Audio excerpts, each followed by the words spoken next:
ராதே கிருஷ்ணா. தென்னாங்கூர் க்ஷேத்திரம். இன்று ஆஷாட பௌர்ணமி. பெருமாள் திருமேனி முழுக்க ஸ்வர்ண கவச்ச சாத்திண்டு, புது பட்டு கட்டிண்டு, நிறைய ஆபரணங்களோடு, காதுகளில் மகர குண்டலம் சாத்திண்டு, ஸ்வர்ண பாண்டுரங்கனாக ஜொலிக்கிற தாயார் மகாலட்சுமி ரகுமாயி தாயார். குருஜி ஆராதனை பண்ண உற்சவர் பாண்டுரங்கன் ருக்மணி கோவிந்தராஜ பெருமாள் கடந்த ஆஷாட ஏகாதசி 5 நாள் பிரம்மாண்டமா பிரம்மோற்சவம் பண்ணிண்ட கோவிந்தன் ஸ்ரீனிவாச பெருமாள் வரதா.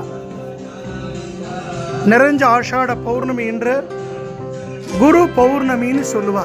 குரு பூர்ணிமா. இந்த தென்னாங்கூர் க்ஷேத்திரமே குரு ஹரிதாஸ்கிரி சுவாமிகளால் ஏற்படுத்தப்பட்ட பூலோக வைகுண்டம் இது.